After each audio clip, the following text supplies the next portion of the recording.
नमस्कार, एक और नए वीडियो के साथ आज का हमारा सब्जेक्ट होने वाला है हिंदी, जिसमें मैं आपको पंडित दीनदयाल उपाध्याय जी का जीवन परिचय बताने वाला हूं।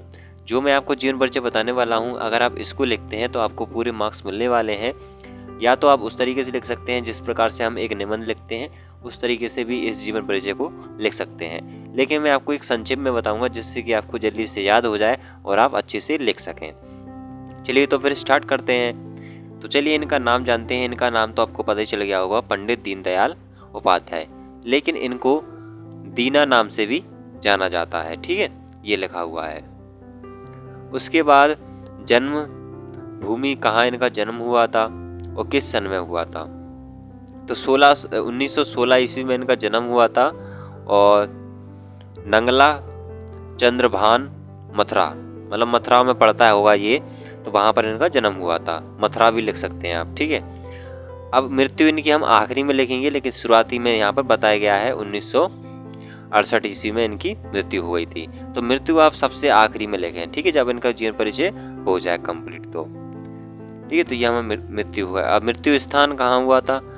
मुगल सराय में जो स्थान है वहाँ पर इनकी मृत्यु हो गई थी। ये इनका स्थान हो गया, मृत्यु स्थान। अब इनके माता पिता का हम नाम जानते हैं, जिन्हें हम बोल सकते हैं अभिभावक। ठीक है, तो भगवती प्रसाद उपाध्याय ये इनके पिता का नाम है और राम प्यारी ये इनकी माता का नाम हो गया। और इन्होंने एक पार्टी बनाई थी, पार्टी में भी ये सम्मिलित हुए थे। ठीक है, तो इन्हें भी उपाधि प्राप्त थी पार्टी में। तो इन्होंने जो पार्टी में अपना योगदान दिया है वो है भारतीय जनता पार्टी। इन्होंने कार्य भी किया है। ठीक है, तो ये सन लिखी हुई है, इतनी से इतने सन में इन्होंने काम किया है इस पार्टी में। शिक्षा इन्होंने बीए की है। विद्यालय इनका है SD कॉलेज, ठीक है, कानपुर में विद्यालय है। रचनाएं इन्होंने की है, लिखी है, क्या क्या इनमें रचना थी की है इन्होंने? तो राष्ट्रधर्म, 5 जनस्य, स्वदेश, एकात्म, मानववाद, लोकमान्य तिलक की राजनीति। तो ये इनकी रचनाएं हो गई। रचनाएं और कृतियां एक ही होती हैं, ठीक है, या कृतियां आ जाए या रचना आ जाए। जीवन परिचय जब आता है तो उसमें अलग से लिख दिया जाता है कि कृतियां भी बताइए, ठीक है, उसकी भी हमें मार्क्स मिलते हैं।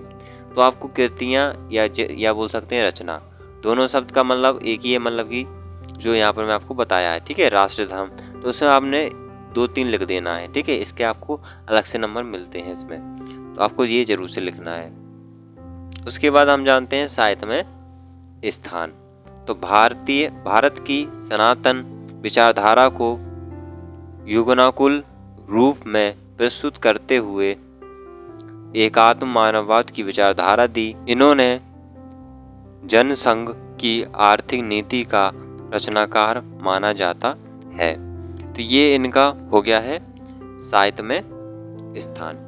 ठीक है, तो इस तरीके से आप लिख सकते हैं, जो कि आपको मैंने एक तरीका बताया है।